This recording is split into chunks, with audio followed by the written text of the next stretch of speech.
परमेश्वर भगवान श्री चैतन्य महाप्रभु रूपे अवतीर्ण हये এই কলিযুগের যুগ ধর্ম हरे कृष्ण महामंत्र हरे कृष्ण कृष्ण कृष्ण हरे हरे हरे राम राम राम हरे আমাদের জন্য প্রদান করলেন। এই জড়জগতের বন্ধন থেকে মুক্ত হওয়ার একমাত্র পন্থা, সহজ সরল পন্থা এই কলিযুগে হরিনাম।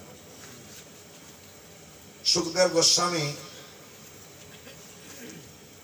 भागवतमे परीक्षित महाराज के जानालेन कलेर दोष निधि राजन, हे राजन कलिजुगे दोषेर समुद्र।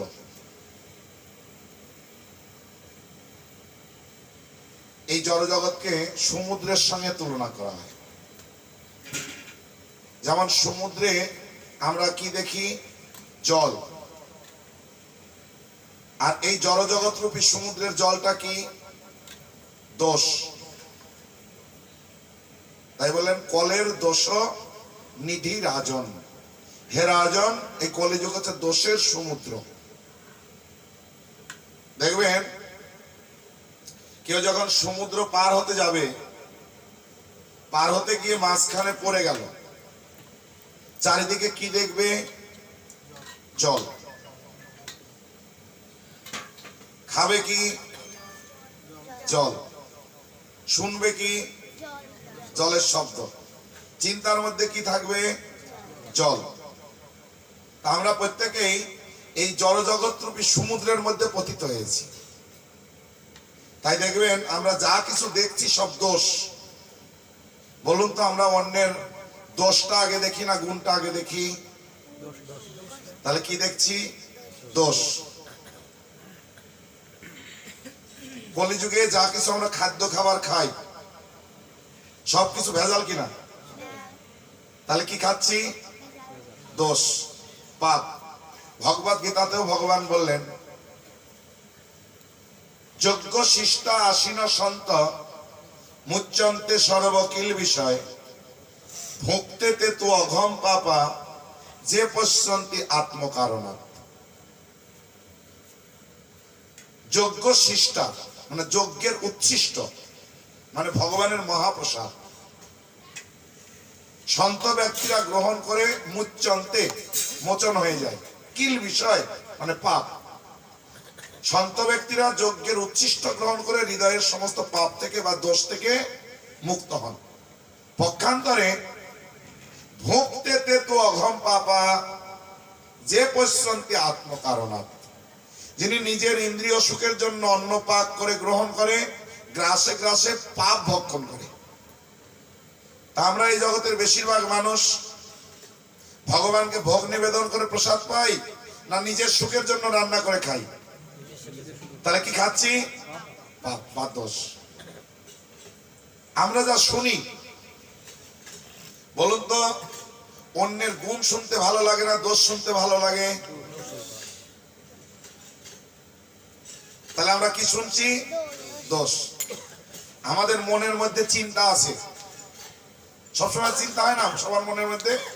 বলুন তো, ভালো চিন্তা বেশি না খারাপ চিন্তা বেশি? দোষ। তা এহেন পরিস্থিতিতে জীব কিভাবে এই দোষ থেকে মুক্ত হতে পারবে? তাই বললেন অস্তি এক মহান গুণ। এই দোষের সমুদ্র হলেও এর মধ্যে একটা মাত্র মহান গুণ আছে। কি? কীর্তনা দেব কৃষ্ণস্য, ভগবান শ্রীকৃষ্ণের দিব্য নাম গুণ কীর্তন। হরে কৃষ্ণ কৃষ্ণ কৃষ্ণ হরে হরে হরে রাম রাম রাম হরে হরে। এই একমাত্র একটা মহান গুণ। হরিনাম আর গীতা ভাগবতের কথা, হরিনাম আর গীতা ভাগবতের কথার মধ্যে কোনো পার্থক্য নেই। হরিনাম এবং গীতা ভাগবত যখন কীর্তন করবেন, শ্রবণ করবেন, তিনি সমস্ত দোষের সঙ্গ থেকে মুক্ত সঙ্গ মুক্ত হয়ে যাবেন। হ্যাঁ, মুক্ত হওয়ার পরে কি হবে? পরম ব্রজেত, পরম মানে শ্রেষ্ঠ, ব্রজেত মানে গমন করা। তিনি এই দোষের সঙ্গ থেকে মুক্ত হয়ে শ্রেষ্ঠ ধাম অর্থাৎ গোলক বৃন্দাবনে প্রবেশ করবেন। এজন্য এই জড়জগতের প্রভাব থেকে মুক্ত হওয়ার জন্য কলিযুগে মহাপ্রভু আমাদেরকে একটা বিশেষ সুযোগ প্রদান করলেন। মহাপ্রভুকে ভগবানের করুণার অবতার বলা হয়। ভগবান এই ধরাধামে তিনি যে যুগে যুগে অবতীর্ণ হন, তার যত অবতার রয়েছে সমস্ত অবতারের মধ্যে করুণার অবতার হচ্ছে মহাপ্রভু। মহাপ্রভুর মতো করুণা জগতে কোনো অবতারে ভগবান প্রকাশ করেননি। ভগবান এই জগতে কেন অবতীর্ণ হন? ভগবদ গীতায় তিনি জানালেন, পরিত্রাণায় সাধুনাং বিনাশায় চ দুষ্কৃতাম ধর্ম সংস্থাপনার্থায় সম্ভবামি যুগে যুগে।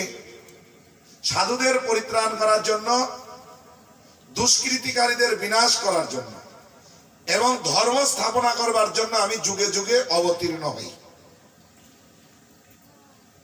তাহলে সাধুদের তিনি পরিত্রাণ করেন, আর কাদের বিনাশ করেন? দুষ্কৃতিকারীদের। এখন কারা সাধু, কারা দুষ্কৃতিকারী? না, শাস্ত্রে বর্ণনা করা আছে যারা ভগবানের নির্দেশ পালন করেন তাদের বলা হয় সাধু। মনে থাকবে, কারা সাধু? আপনারা বলবেন না, সবাইকে বলতে হবে কারা সাধু।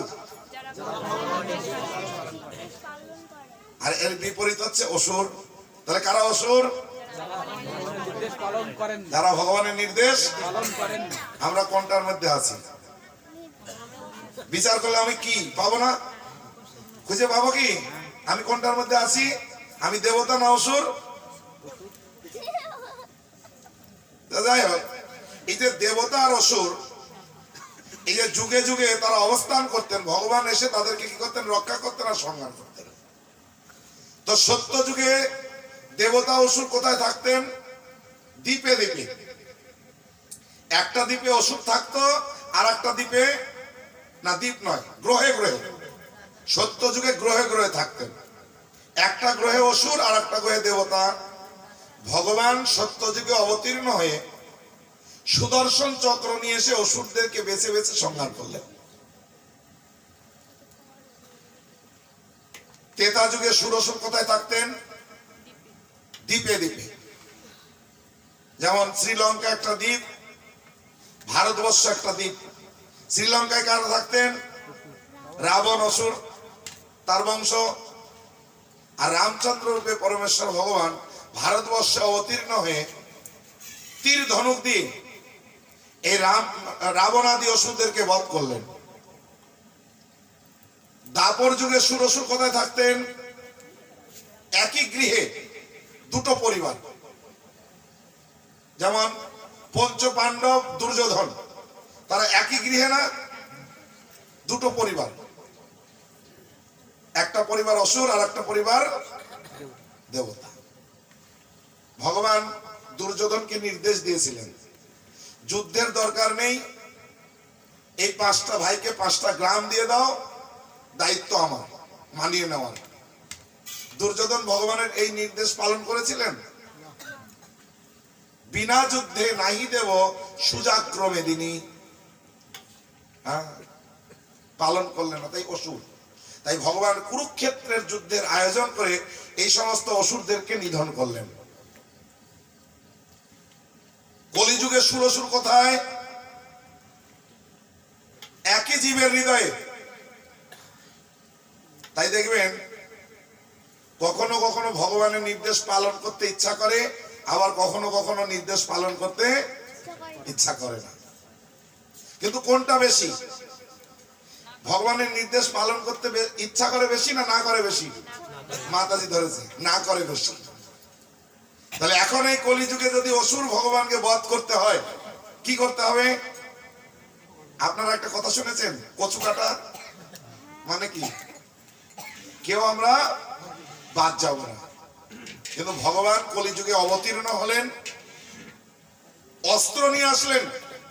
কৃষ্ণ বর্ণং দিশা কৃষ্ণ সঙ্গ পাঙ্গ অস্ত্র পার্শ্বদম।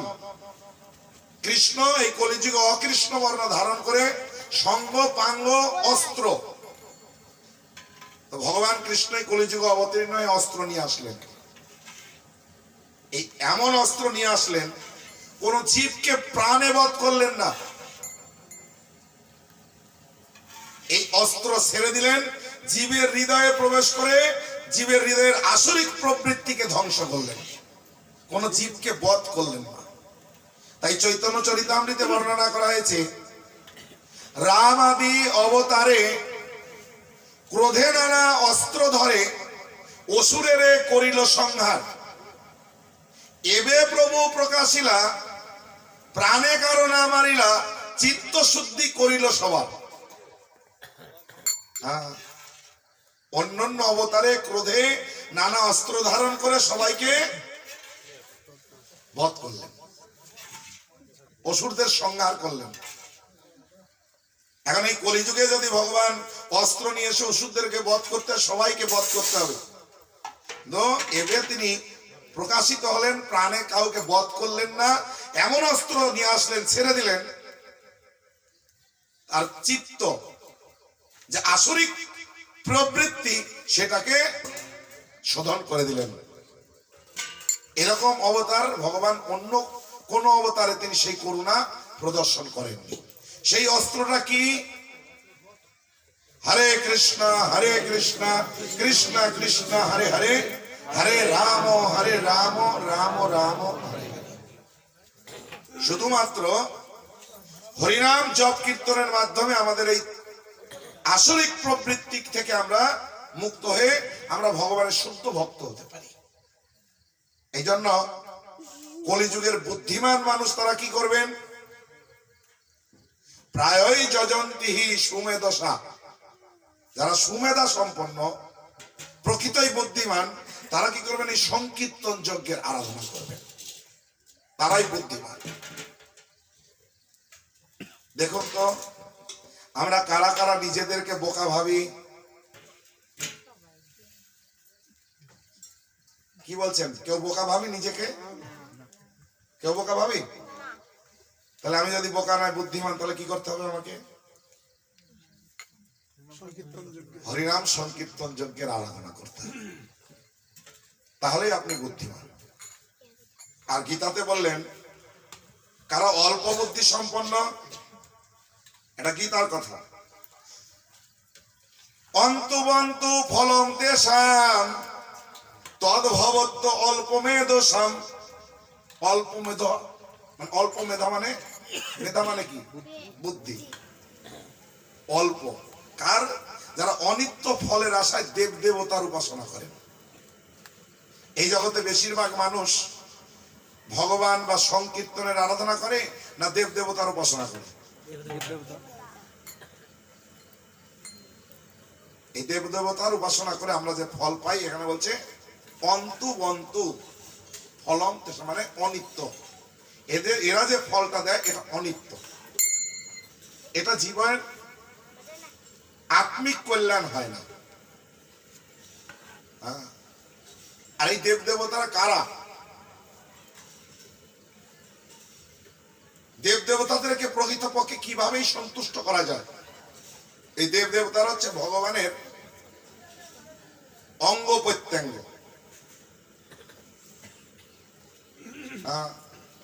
যেমন দেব দেবতাদেরকেও কখনো কখনো ভগবান বলা যেতে পারে, কিন্তু তারা কেমন ভগবান? দেখবেন আমাদের ভারতবর্ষ পরিচালনার জন্য অনেক মন্ত্রী আছে, যেমন রেল মন্ত্রী, বিদ্যুৎ মন্ত্রী, কয়লা মন্ত্রী, খাদ্য মন্ত্রী। এরা সবাই মন্ত্রী, কিন্তু এরা এক একটা ডিপার্টমেন্টকে কন্ট্রোল করে। এরকম অনেক মন্ত্রী আছে। প্রধানমন্ত্রী কয়জন? একজন।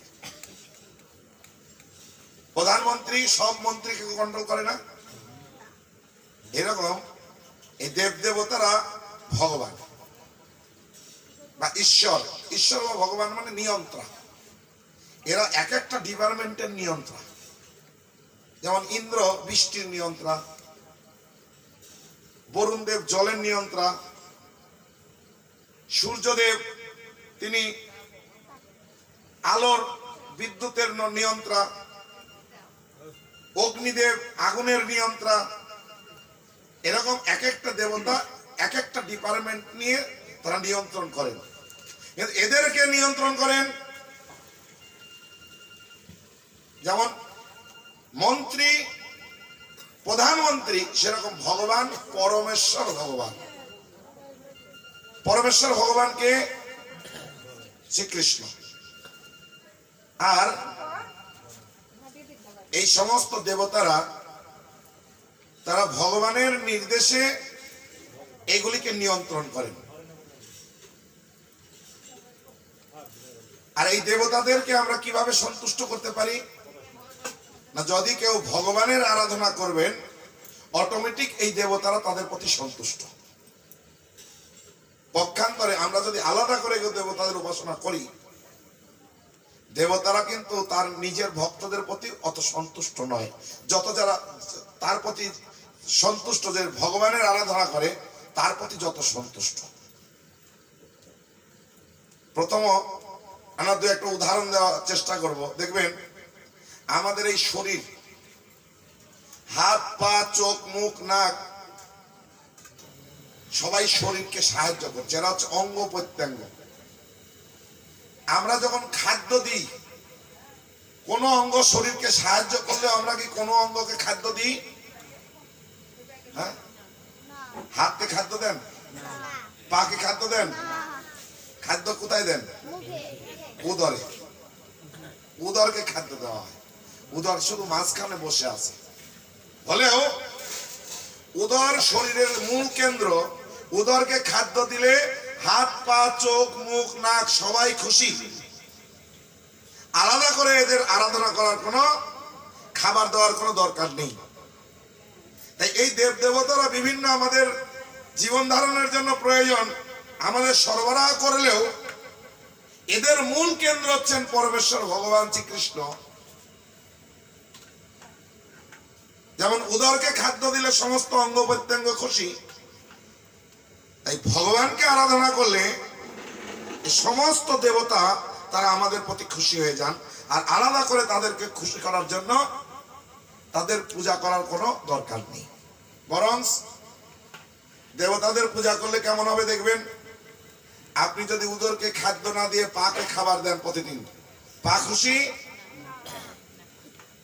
ঠিক এইরকম আমরা যদি কেউ ভগবানকে বাদ দিয়ে দেবতাদের আরাধনা করি, এ দেবতারাও আমাদের প্রতি সন্তুষ্ট নয়।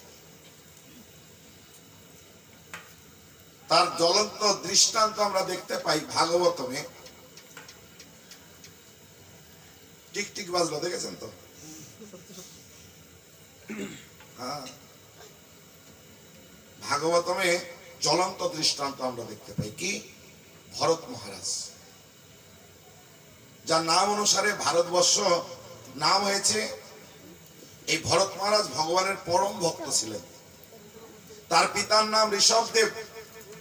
তার পিতা ভরত মহারাজ সহ 100 পুত্রকে শিক্ষা দিতেন, এই ভগবত ভক্তির শিক্ষা। তিনি উপযুক্ত সময়ে তার রাজ্য গৃহ পরিত্যাগ করে বনে গেলেন ভগবত আরাধনা করার জন্য। ভগবত ভক্তি করতে করতে কোন একটা সময় একটা হরিণ শিশুর প্রতি আসক্ত হয়ে মৃত্যুর সময় তিনি হরিণের কথা চিন্তা করতে করতে দেহত্যাগ করলেন। মৃত্যুর পরে তিনি হরিণের দেহ প্রাপ্ত হলেন। এই ঘটনা মোটামুটি প্রায় সবাই আমরা জানি, জানি না? তো তিনি সেই হরিণ দেহ প্রাপ্ত হয়ে উপযুক্ত যখন হলেন, তখন আবার ওই আশ্রমে পুনরায় ফিরে আসলেন। এসে তিনি ওই আশ্রমের চারিপাশে ঘুরে বেড়াতেন, সাধুদের উচ্ছিষ্ট এবং সাধুদের কাছে ভগবানের কথা শ্রবণ করে দিন অতিবাহিত করতেন। হরিণ দেহ যখন তিনি ত্যাগ করেন তখনও তিনি ভগবানের স্তুতি, ভগবানের স্তব করতে করতে তিনি দেহ ত্যাগ করেন। পরের জীবনে তিনি ব্রাহ্মণ কুলে জন্মগ্রহণ করেন। সেই কুলে জন্মগ্রহণের পরে তার এই বিগত 2 জীবনের কথা মনে ছিল। তখন তিনি বুঝতে পেরেছিলেন যে আমি বিগত 2 জীবন শুধুমাত্র একটা হরিণ শিশুর প্রতি আসক্ত হওয়ার ফলে নষ্ট করেছি। তাই এইবার যে আমি এই মনুষ্য দেহ পেয়েছি, এই জীবন আমি নষ্ট করতে চাই না। তাই আমি এমন ভাবে আমার জীবনকে পরিচালনা করব যাতে আমি কারোর প্রতি আসক্ত না হয়ে পড়ি এবং কেউ যেন আমার প্রতি আসক্ত না হয়ে পড়ে। তাই তিনি বধির থাকতেন। আর লোকেরা বুঝতে পারলেন, চিন্তা করলেন এ ছেলেটা পাগল, তাই তার নাম দিলেন জড়ভরত। জড়বৎ মানে কথাবার্তা বলে না। কিন্তু তার পিতা দেহ রাখার পরে তার বইমাত্র ভাইয়েরা তাকে অতটা পছন্দ করতেন না। তার জন্য রান্না করে তারা পরিবারের সবাই খাওয়ার পরে লাস্টে হাঁড়িতে যা বেঁচে থাকতো ওটা হাঁড়ি থেকে কেকে কুকে বের করে ওটা খেতে দিতেন। উনি ওইটা খেয়েই জীবন ধারণ করতেন, কাউকে কোনোদিন প্রতিবাদ করতেন না। কিন্তু পাগল হওয়ার ছাগল হয়, বাড়িতে খেলে প্রত্যেকের একটু কাজ করতে হবে।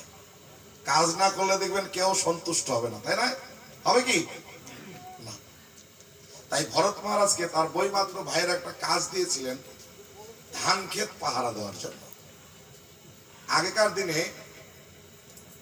শুকর, হাতি উপদ্রব ছিল, ধান ক্ষেত নষ্ট করে দিত। তাই তিনি পাহারা দিচ্ছেন। অমাবস্যার দিন জঙ্গলে ডাকাতেরা ভদ্রকালীর পূজা করছে। তারা মানত করেছেন এই ভদ্রকালীর কাছে ওই দিনে নরবলি দেবেন। একটা মানুষকে ধরে নিয়ে এসেছেন,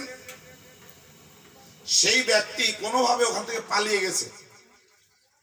ওই ডাকাতদের সর্দার যখন জানতে পারলেন যাকে বলি দেওয়া হবে ও পালিয়ে গেছে, তার অন্যান্য অনুচরদেরকে ডেকে সবার সঙ্গে আলোচনা করে ঘোষণা করলেন ওই যে লোক পালিয়ে গেছে যে করেই হোক ওকে ধরে আনতে হবে।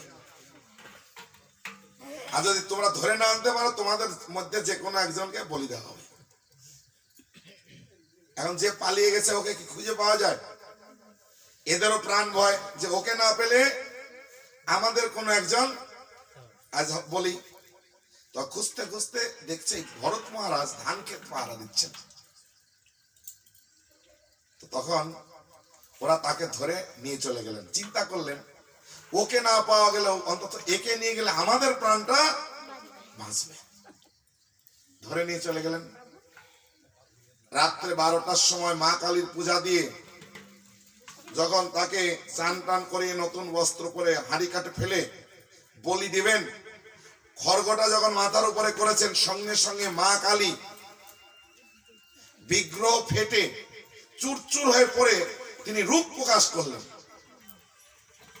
ওই খড়গ কেড়ে নিয়ে সমস্ত ডাকাতদেরকে বধ করে ভরত মহারাজকে রক্ষা করলেন। এখন প্রশ্ন, ভরত মহারাজ কার ভক্ত?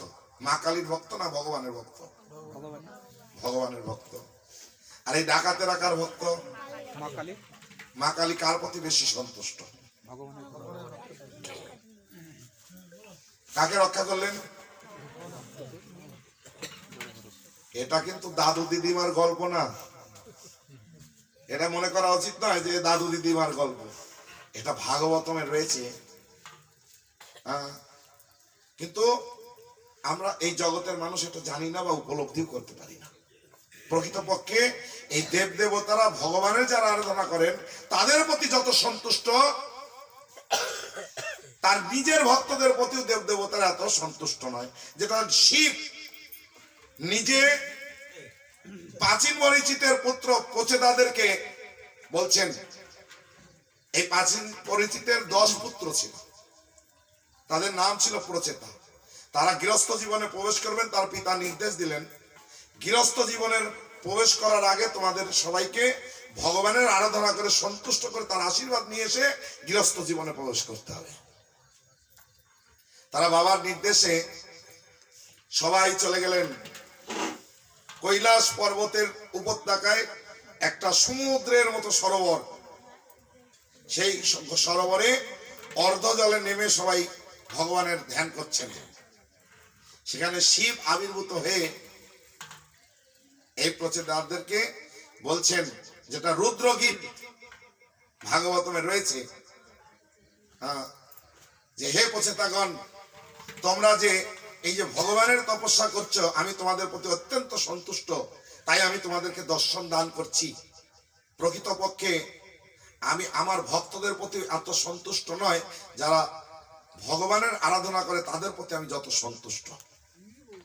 শিব নিজে বলছে। এই জন্য এই দেবতাদের বিশেষ কৃপা আশীর্বাদ যদি আমরা লাভ করতে চাই, আমাদের একমাত্র কর্তব্য হচ্ছে ভগবানের আরাধনা করা, ভগবানের শরণাগত হওয়া। আর এই কলিযুগে ভগবানের আরাধনার পন্থা খুব সহজ সরল।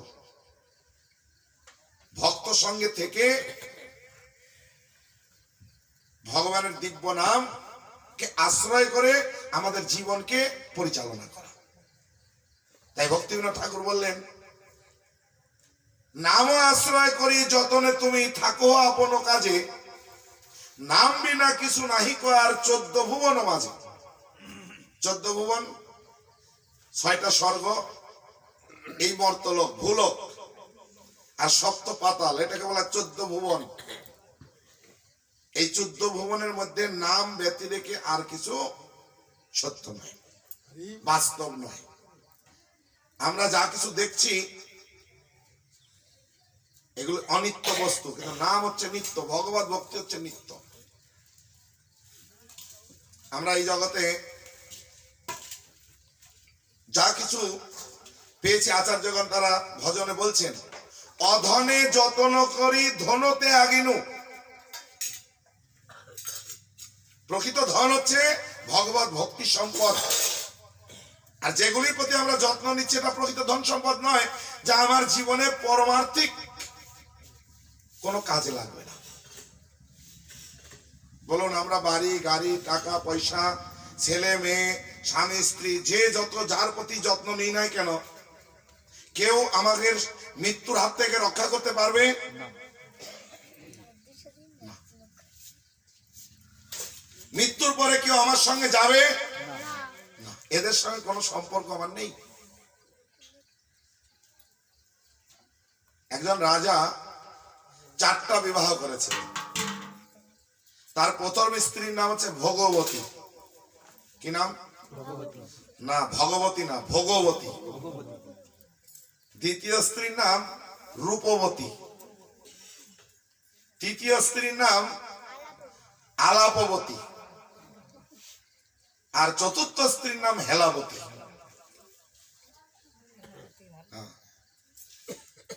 তো রাজা এই 4টা স্ত্রীর সঙ্গে জীবন যাপন করছেন। করতে করতে রাজা বুঝতে পেরেছেন তার মৃত্যু এসে গেছে। রাজা চিন্তায় পড়ে গেছে যে মৃত্যু হলে তো পরপারে চলে যেতে হবে, আর সারা জীবন এদেরকে নিয়ে আমি চলছি, পরপারে গিয়ে আমি কি করে থাকবো। আর এই রাজা তিনি যে এই যে 4টা স্ত্রীর সঙ্গে জীবন যাপন করতেন, প্রত্যেকটা নামের সঙ্গে তার কাজের মিল রয়েছে। ভগবতীর সঙ্গে তার কি ভাবের বিনিময় হতো না, এই ভগবতী জীবনে যা কিছু ভোগ করতে চেত রাজা কখনো না করতো না, সব তার ভোগের জিনিস যোগান দিতেন। রূপবতী, রাজা যেখানে যাবে সঙ্গে কাকে নিয়ে যাবে? এই রূপবতীকে নিয়ে যাবে। হ্যাঁ, রূপবতীকে সঙ্গে ছাড়া কোথায়ও যাবে না। আর জীবনে যা কিছু করবে আলাপ আলোচনা কার সঙ্গে করবে? আলাপবতী। আর বুঝতে পারছেন হেলাবতীর সঙ্গে কি সম্পর্ক? বিবাহই মাত্র করেছে, কিন্তু হেলাবতীর সঙ্গে তার কোনো সম্পর্ক নেই। এখন রাজা তো মৃত্যুর সময় চিন্তা পড়ে গেছে, তো চিন্তা করতে করতে বুঝতে পেরেছেন যে যাক,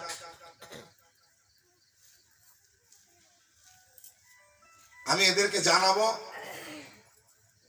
এদেরকেও আমি সঙ্গে নিয়ে যাব। কারণ আগেকার দিনে দেখবেন সহমরণ প্রথা ছিল, স্বামী মারা গেলে স্ত্রী তার সঙ্গে মৃত্যুবরণ করে যেতেন। তা রাজা গিয়ে ভগবতীকে জানিয়েছে, ভগবতী, সারা জীবন তোমার সঙ্গে কাটিয়েছি আর তোমাকে আমি খুব ভালোবাসি, এখন তো আমার মৃত্যুর সময় এসে গেছে, পরপারে গিয়ে আমি থাকবো কি করে? তোমাকে ছাড়া তো আমি থাকতে পারবো না, আর তোমাকে আমি খুব ভালোবাসি, যার ফলে তুমি জীবনে যা ভোগ করতে চাও কখনো আমি না করিনি, আমার কষ্ট হলেও তোমাকে আমি কখনো বলিনি, তাই তোমাকে আমার সঙ্গে পরপারে যেতে হবে। তখন ভগবতী রাজাকে বলছেন, তুমি মরো, এক কথায় সার্টিফিকেট, আমার ভোগ করার বাসনা এখনো যায়নি, আমি এই জগতে থেকে আরো ভোগ করতে চাই, তুমি যাও। বলুন, কোন স্বামীর মুখের সামনে যদি কোন স্ত্রী এরকম বলে দেয়, কিরকম লাগবে স্বামীর? কষ্ট পাবে না? খুব কষ্ট পেয়েছে। তো বলছে তোমার অন্যান্য স্ত্রী আছে, তাদের কাছে যাও। এবার রূপবতীর কাছে গিয়েছে, এই ভগবতী যা যা বলেছে রূপবতীর কাছে খুলে বলেছে, এই রূপবতী এই ভগবতী এই বলেছে। তো বলছে আমার বিশ্বাস তুমি আমার সঙ্গে যাবে, কেন আমি যেখানেই যাই তোমাকে ছাড়া কিন্তু কখনো কোথায়, তখন পরপারে যে যাব তোমাকে আমার সঙ্গে যেতেই হবে। তখন রূপবতী বলছে, তোমার বড় স্ত্রী যে ভগবতী তো ভালোই বলেছে তুমি মরো, আর আমি তো যাবই না, তুমি মারা গেলে সঙ্গে সঙ্গে অন্য স্বামী গ্রহণ করব, আমি আবার বিয়ে করব, এক সেকেন্ড দেরি নেই, তুমি মরবে আর আমিও সঙ্গে সঙ্গে অন্য স্বামী গ্রহণ করব। তো স্বামীর কি অবস্থা হবে? আরো কষ্ট পেয়েছে। হ্যাঁ, তখন ভগবতীর কাছে মানে আলাপবতীর কাছে গিয়েছেন, আলাপবতীর কাছে গিয়ে যখন জানিয়েছেন, তখন আলাপবতী ওকে আশ্বাস দিয়েছে, আমি যাব, কিন্তু শ্মশান পর্যন্ত, তারপরে আর যাব না। হ্যাঁ, তো রাজা চিন্তা করছে এরা তো আগেই বিদায় নিয়েছে, আর একটু আগিয়ে দিয়ে আবার চলে আসবে, মানে মায়াটা আরো, তো খুব কষ্ট হয়েছে। তখন রাজা দুঃখ কষ্টে মাথা হেড হয়ে গেছে, আর চিন্তা করছে এখন বাঁচলো হেলাবতী, এদের সঙ্গে আমি সম্পর্ক বজায় রেখে চলেছি, আর বিয়ের পরে আমি হেলাবতীর সঙ্গে কোনো সম্পর্কই রাখিনি, এখন কোন মুখ নিয়ে ওর কাছে আমি যাব? তথাপিও রাজা লজ্জা ঘৃণা ভয় ত্যাগ করে ধীরে ধীরে পাটা আগাচ্ছে আর মুখটা তুলছে, আর হেলাবতী দূর থেকে সব দেখছে যে বড় স্ত্রী রূপবতী আলাপবতী রাজা কি বলছে, আর রাজাকে তারা কি উত্তর দিয়েছে, আর রাজার এখন মনে মনে কি চিন্তা হচ্ছে এটাও হেলাবতী জানে। তখন হেলাবতী রাজাকে বলছে, রাজা মশাই আপনাকে আর আগাতে হবে না, যেখানে আছেন ওখানেই থাকুন, আপনার দুঃখের কথা আমি জানি, আর কে কি আপনাকে বলেছে আমি সব দেখেছি, আপনি সারা জীবন এদের সঙ্গে সম্পর্ক রেখে চলেছেন, এখন আপনার মৃত্যু এসছে, তাদের কাছে আপনি যখন পরপারে নিয়ে যাওয়ার জন্য এইসব প্রস্তাব দিয়েছেন, কে কি বললাম তো দেখলাম, আর তার জন্য আপনি খুব ভেঙে পড়েছেন, আপনার এখন কষ্টে মাথা হেড হয়ে গেছে, আর এখন আপনি মনে মনে চিন্তা করছেন হেলাবতীর সঙ্গে আমি কোনো সম্পর্ক রাখিনি, এখন কোন মুখ নিয়ে আমি হেলাবতীর কাছে যাব? তা আপনি কোনো চিন্তা করবেন না, আপনি আমাকে দূরে রাখলেও আমি আপনার থেকে দূরে নই, সব সময় আপনার সঙ্গে আছি। তো বলুন, এই চারজন স্ত্রীর মধ্যে কে প্রকৃত স্ত্রী? বলছে আমি সব সময় তো আপনার সঙ্গে আছি, আর আপনি যেখানেই যাবেন আমি আপনার সঙ্গেই থাকবো। তাহলে জীবনে কেমন স্ত্রী দরকার? হেলাবতীর মতো স্ত্রী দরকার, তাই না? তা আমরা কি পুরুষ কি মহিলা, আমরা প্রত্যেকেই কিন্তু এক একটা রাজা, আর আমাদের প্রত্যেকের কাছে 4টা করে স্ত্রী আছে। প্রথম স্ত্রী আমাদের দেহ। দেখবেন আমাদের প্রত্যেকের দেহ, ও জীবনে যা ভোগ করতে চায় আমরা কখনো কেউ না করি না, সব দেওয়ার চেষ্টা করি, করি কিনা? কখনো কিন্তু দেহকে জানাই না যে তুমি এটা চাইছো আমি তোমাকে দিতে পারবো না। আর দেহকে আমরা খুব ভালোবাসি কিনা বলুন? কেউ চাই যে আমার দেহকে ছেড়ে আমি কোথায় চলে যাব? মৃত্যুর সংবাদ যখন আসবে আমরা প্রার্থনা করব দেহের কাছে গিয়ে, হে দেহ তুমি জীবনে যা চেয়েছো ভোগ করতে আমি কখনো তোমাকে না করিনি, আমার কষ্টের কথা তোমাকে আমি জানাইনি। এখন আমার পরপারে যাওয়ার সময় হয়েছে, তোমাকে রেখে আমি কি করে চলে যেতে পারি? তাই আমার সঙ্গে তোমাকে যেতে হবে।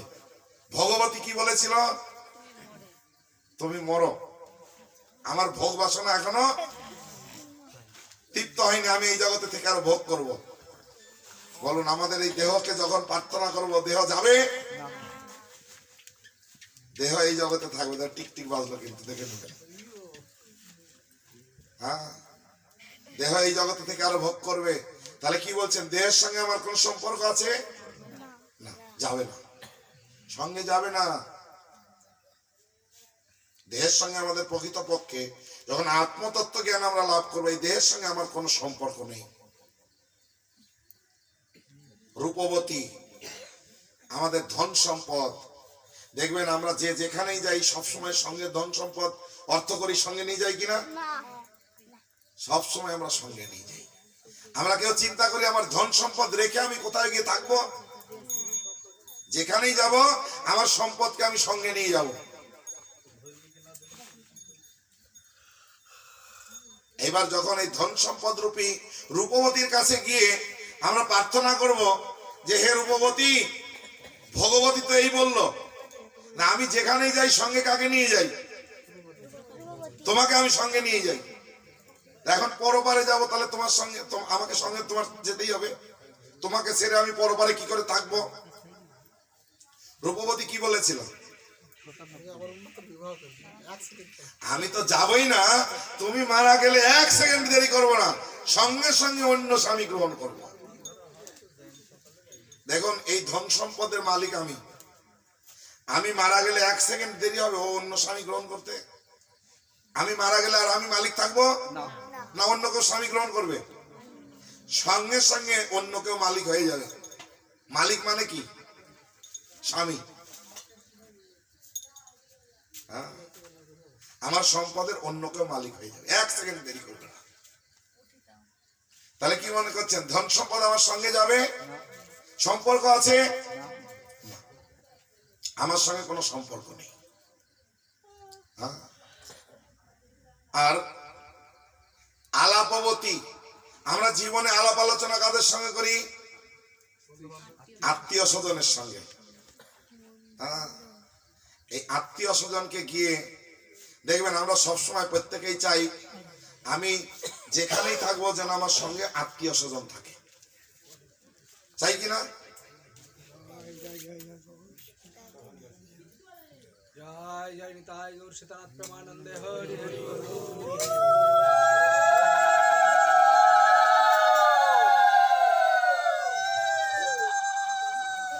হরে কৃষ্ণ কৃষ্ণ কৃষ্ণ হরে হরে, হরে রাম রাম রাম হরে হরে। আমরা সবসময় আত্মীয় স্বজনের সঙ্গে থাকতে চাই। এবার মৃত্যুর সময় কি আত্মীয় স্বজনের কাছে প্রার্থনা করবো, দেখো জীবনে আমি যা কিছু করেছি তোমাদের আলোচনা ছাড়া কিচ্ছু করিনি। এখন পরপারে যাওয়ার পরে কার সঙ্গে আলোচনা করব? তাই তোমাদেরকে আমার সঙ্গে যেতে হবে। আত্মীয় স্বজন কি বলবে? আলাপবতী কি বলেছিলেন? যাবো শ্মশান পর্যন্ত। আমার দেহ ত্যাগ করার পরে আত্মীয় স্বজন আমাকে কত নিয়ে যাবে? তারপরে আর যাবে না। কে বাঁচলো? হেলাবতী। এই হেলাবতী কে? পরমাত্মা পরমেশ্বর ভগবান, আমার সঙ্গে তার সম্পর্ক আছে, কিন্তু সারা জীবন আমরা তার কথা মনে করি কিনা? না। তার কথা কিন্তু আমরা কেউ মনে করি না। হেলায় তাকে দূরে সরে রেখেছি। এই রাজা মৃত্যুর সময় একবার হেলাবতীর দিকে তাকিয়েছিলেন। হেলাবতী কি বলেছিলেন? আপনি চিন্তা করবেন না, আপনি আমাকে দূরে রাখলেও আমি আপনার থেকে দূরে নয়, আমি আপনার সঙ্গেই আছি, আর আপনি যেখানে যাবেন সঙ্গেই যাবেন। দেখুন তো, আমি পরমাত্মাকে মনে না করলেও পরমাত্মা আমার সঙ্গে সবসময় আছে কিনা, আর আমার হৃদয়ের কথা সব জানে কিনা। আর আমি দেহ ত্যাগ করার পরে আমার সঙ্গে তিনি থাকবে কিনা? আমার সঙ্গে আমার থাকবে। তাহলে প্রকৃত সম্পর্ক আমাদের কার সঙ্গে? হেলাবতীকে পরমাত্মা পরমেশ্বর ভগবানের সঙ্গে। এই জন্য আমাদের কর্তব্য হচ্ছে সেই পরমেশ্বর ভগবানের সঙ্গে আমাদের নিত্য সম্বন্ধ স্থাপন করা। আর সেই ভগবানের সঙ্গে নিত্য সম্বন্ধ স্থাপন করার পন্থা কি? হরিনাম। হরে কৃষ্ণ কৃষ্ণ কৃষ্ণ হরে হরে, হরে রাম রাম রাম হরে হরে। আর মৃত্যুর সময় যদি একবার এই ভগবানের নাম আমরা উচ্চারণ করতে পারি, ভগবানকে স্মরণ করে করে দেহ ত্যাগ করতে পারি, আমরা এই জড় জগতের বন্ধন থেকে মুক্ত হয়ে আমরা ভগবত ধামে ফিরে যেতে পারবো। যারা ভগবত গীতায় ভগবান জানালেন, অন্তকালে চ মামেব শরণ মুক্তা কলেবরম য প্রয়াতি সমৎ ভাবম জাতি নস্তত্র সংশয়। মৃত্যুর সময় যিনি আমার কথা চিন্তা করতে করতে দেহ ত্যাগ করবেন, তিনি আমার ধাম প্রাপ্ত হবেন, এতে কোনো সন্দেহ নেই, কোনো সন্দেহ নেই। সন্দেহ, ভগবান বলছেন সন্দেহ রাখার কোনো প্রশ্নই ওঠে না। এখন মৃত্যুর সময় কোন চিন্তা আসবে, বা ভগবানের চিন্তাই বা কি করে আসবে? এই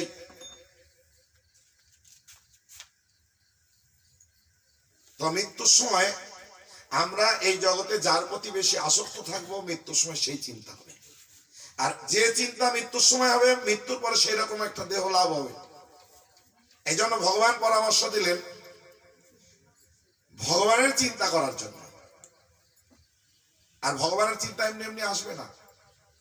অনেকে দেখবেন মৃত্যুর সময় নিজে তো ভগবানের চিন্তা আসবে কিনা ঠিক নেই, অন্যরা বলে মারা যাচ্ছে তাড়াতাড়ি হরিনাম দে, কানে হরিনাম দে, একটু গীতা পড় গীতা পড়, বলে না?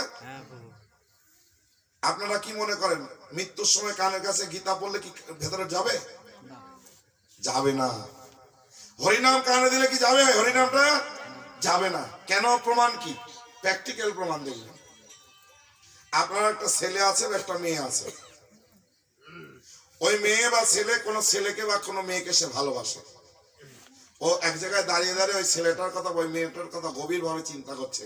আপনি খাবার রেডি করে আপনার ছেলে আপনার মেয়েকে বলেই খাবার রেডি আছে, খেয়ে যা, বলুন তো আপনার এই কথাটা ওর কানে ঢুকবে কিনা? ঢুকবে না। কেন? ও একটা অন্য চিন্তা গভীর ভাবে মগ্ন আছে, যে কথা আপনি জোরে করে বললেও ওটা। তাহলে মৃত্যুর সময় যদি আমি কোনো একটা আসক্তির ফলে সেই চিন্তায় মগ্ন থাকি, কি করে মনে করছেন যে এই হরিনামটা কানে দিলে ভেতরে ঢুকবে? কি কি মনে করছেন? ঢুকবে? ঢুকবে না। গীতা পড়লে গীতার কথা ভেতরে যাবে? যাবে না। হ্যাঁ, সেই জন্য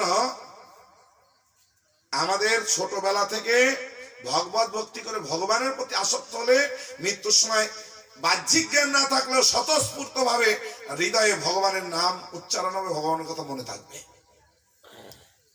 এটা আমাদের প্র্যাকটিক্যাল প্রমাণ অনেক দেখেছি। যদি কেউ ছোট থেকে ভগবত ভক্তি অনুশীলন করবে, ভগবানের প্রতি আসক্তি থাকবে, জীবনের যে কোনো পরিস্থিতিতে সে ভগবানের কথা স্মরণ রাখবে। আমাদের একজন ভক্ত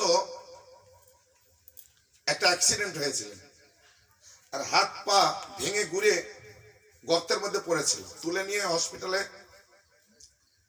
তার অপারেশন হলো। 72 ঘন্টা পরে জ্ঞান আসলো। অন্যান্য ভক্তরা সব দাঁড়িয়েছিল, ওকে গোল করে নিয়ে। ওর যখন জ্ঞান আসে তখন সন্ধ্যা। আর আমাদের সন্ধ্যার সময় কি হয় মন্দিরে? ওই ভক্ত জাগা যখন চেতন এসছে বলছে, ওই ভক্তদের বলছে আমি এখানে কেন? আমি সন্ধ্যা আরতি করছিলাম, আমাকে এখানে কে নিয়ে আসলো? ওনার অজ্ঞান, বাহ্যিক কোনো জ্ঞান নাই, কিন্তু উনি ছিলেন কোথায়? মন্দিরে সন্ধ্যা আরতি করছে। তাহলে দেখুন, ভগবানের প্রতি আসক্ত থাকলে, মৃত্যুর যে কোনো পরিস্থিতিতে থাকলেই ভগবানের কথা, হয়তো বাহ্যিক তার জ্ঞান নেই কিন্তু ভেতরে ভগবানকে স্মরণ করছেন। হ্যাঁ, তাই প্রহ্লাদ মহারাজ বললেন ভগবত ভক্তি কখন থেকে মানুষ করবেন? কৌমারং আচরেত প্রাজ্ঞ। কৌমার কাল মানে 5 বছর বয়স থেকেই ভগবত ভক্তি করবেন। বসুন, এখনই শেষ করে দেবো, প্রসাদ হবে, প্রসাদ না পেয়ে যাবেন না। আর দেরি নেই, আর 5 মিনিটের মধ্যে শেষ করে দিচ্ছি। হরে কৃষ্ণ কৃষ্ণ কৃষ্ণ হরে হরে, হরে রাম রাম রাম হরে হরে। আমাদের গ্রাম বাংলায় একটা রেওয়াজ আছে। কি রেওয়াজ? এত ছোট বয়সে কেন ভক্তি? বয়স হলে ভক্তি করতে হবে, তাই না? দেখবেন যারা বয়স হয়ে গেছে, যারা বলছে কথাটা, ওরা বয়স্ক, ওরা কি করছে? করছে করছে শাস্ত্রে বলা আছে কৌমার কাল থেকেই ভক্তি। কিন্তু এই ভগবত ভক্তিটা এমন একটা জিনিস, কেউ যদি ভগবত ভক্তি কৌমার কাল থেকে সন্ধান না পায়, জীবনের যে কোনো মুহূর্তে যদি ভগবত ভক্তির সন্ধান লাভ করে, তখন থেকেই যদি সে ভগবানের পাদপদ্ম শরণাগত হয়ে ভগবানের আরাধনা যুক্ত হন, তিনি জীবনের সেই মুহূর্ত থেকেই তিনি সফলতা লাভ করতে পারেন। আমরা দেখতে পাই খট্টাঙ্গ মহারাজ, তিনি এই শশাগারা পৃথিবীর একজন অধীশ্বর ছিলেন, রাজা ছিলেন, খুব পরাক্রমশালী। আর এই যে খট্টাঙ্গ মহারাজের পরাক্রম ত্রিভুবন জানতেন। একবার দেবতারা অসুরদের দ্বারা পরাজিত হয়ে স্বর্গরাজ্য থেকে বিতাড়িত হলেন। সমস্ত দেবতারা খট্টাঙ্গ মহারাজের কাছে এসে প্রার্থনা করলেন, হে খট্টাঙ্গ মহারাজ, আপনি তো খুব পরাক্রমশালী, তা আমরা দেবতাদের মানে অসুরদের দ্বারা পরাজিত হয়ে স্বর্গরাজ্য বিতাড়িত, তা আমাদেরকে কৃপা করে অসুরদের হাত থেকে স্বর্গরাজ্য ফিরিয়ে দিন। তখন খট্টাঙ্গ মহারাজ বললেন, আমি তো এই জড় জগতের শরীর নিয়ে আছি, এই শরীরে তো স্বর্গে প্রবেশ করা যাবে না। তখন দেবতারা বললেন, আমরা আপনাকে শক্তি দিচ্ছি। দেখুন, তাকে স্বর্গে নিয়ে যাওয়ার জন্য শক্তি দিতে পারবে, কিন্তু অসুরদের কাছে পরাজিত। তখন শক্তি দিয়ে খট্টাঙ্গ মহারাজকে নিয়ে গেলেন। খট্টাঙ্গ মহারাজ তিনি তার পরাক্রম দিয়ে যুদ্ধ করে সমস্ত অসুরদেরকে বিতাড়িত করলেন, করে দেবতাদেরকে স্বর্গরাজ্য ফিরিয়ে দিলেন। এবার দেবতারা খট্টাঙ্গ মহারাজকে বলছেন, খট্টাঙ্গ মহারাজ, আপনি এই উপকার করলেন, আমরা আপনার প্রতি কৃতজ্ঞ, আপনি আমাদের কাছে বর চান। এমনকি আপনি যদি আমাদের কাছে স্বর্গের 1/4 লাভ করতে চান, আমরা আপনাকে দিতে প্রস্তুত। খট্টাঙ্গ মহারাজ বলছেন, আপনারা দেবতা হতে পারেন, কিন্তু আপনারা মূর্খ। কেন না? স্বর্গরাজ্য তো আমি আমার পরাক্রম দিয়ে যুদ্ধ করে আমি লাভ করেছি, এখন তো স্বর্গের অধিপতি আমি হিসাবে, আর আপনারা আমাকে কি স্বর্গের 1/4 দেবেন? যে যুদ্ধ করে জয়লাভ করে সম্পদ কার হয়? হ্যাঁ, তাহলে খট্টাঙ্গ মহারাজ জয়লাভ করেছেন, তো সম্পদ কার? স্বর্গটা কার? তো বলছে, কিন্তু এই স্বর্গ অনিত্য, আমি স্বর্গের প্রতি আসক্ত নই। এই স্বর্গ পেয়েও আমি জানি স্বর্গটা অনিত্য, এই সুখটা চিরস্থায়ী নয়, তাই আমি স্বর্গের প্রতি আসক্ত নই। তাই এই তুচ্ছ স্বর্গ সুখ আমি কামনা করি না। কিন্তু আপনারা দেবতা, ভগবান আপনাদেরকে একটা উন্নত শক্তি দিয়েছেন, আপনারা আমাকে জানাতে পারেন যে আমার মৃত্যু কবে হবে। তাই আপনারা যদি বর দিতে চান, এই বর দিন, আমাকে এটা জানিয়ে দিন আমার মৃত্যু কবে। তো তখন তারা তাদের যোগ বলে জানতে পেরে জানালেন, আপনার মৃত্যু আর 1 মুহূর্ত সময়। তো বললেন এক মুহূর্ত নয়, যেরকম আমাকে মর্ত থেকে নিয়েছেন সেইভাবে আমাকে এক্ষুনি মর্তে পাঠিয়ে দেন। আর স্বর্গের এক মুহূর্ত মানে এই জগতে কিছুটা সময় আছে, কেন এই জগতে 6 মাস, স্বর্গের একদিন, বুঝা গেল? তাহলে স্বর্গের এক মুহূর্ত মানে এই জগতে কিছু সময়। তাই বলে এক মুহূর্ত দেরি না করে আমাকে এক্ষুনি আপনি পাঠিয়ে দেন। তখন দেবতারা খট্টাঙ্গ মহারাজকে পাঠিয়ে দিলেন। এই মর্তে এসে খট্টাঙ্গ মহারাজ তার রাজ্য পরিত্যাগ করে তিনি এক মুহূর্ত নষ্ট না করে তিনি তৎক্ষণাৎ ভগবত পাদপদ্মে শরণাগত হয়ে ভগবানের ধ্যানে মগ্ন হলেন। তিনি জীবনান্তে দেহ ত্যাগ করে ভগবত ধামে ফিরে গেলেন।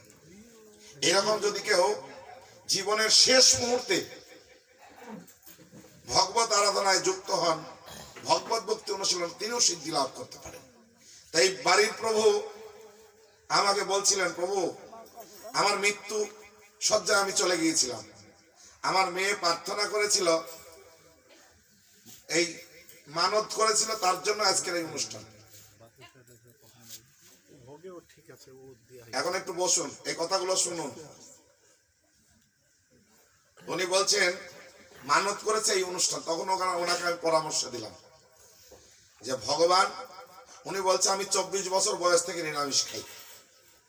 আমি বললাম আপনি নিরামিষ খাচ্ছেন এই জন্য ভগবান আপনাকে একটা সুযোগ দিল, যাতে জীবনের আগে আপনি একটু হরিনাম করে ভগবত ভক্তি করে সেই সময়টুকু ভগবান আপনাকে মৃত্যুর হাত থেকে বাঁচিয়ে আপনাকে একটা সুযোগ দিয়েছেন। তাই কর্তব্য হচ্ছে সুযোগের সদ্ব্যবহার করা। হ্যাঁ, তাই এরকম কেউ যদি এই সুযোগ পেয়ে এই ভগবত ভক্তি করে তার জীবনের সুযোগের সদ্ব্যবহার করতে পারে। আমাদের এই যে জীবন আমরা পেয়েছি, প্রত্যেকের একটা নির্ধারিত আয়ু রয়েছে, আর এই সময়টাকে শাস্ত্রে বলেছে সদ্ব্যবহার করার জন্য। কিভাবে না, ভগবত ভক্তি করে। সময়ের কত মূল্য, আমরা এই জগতে কোনটার বেশি মূল্য দিই? ধন সম্পদে, তাই না?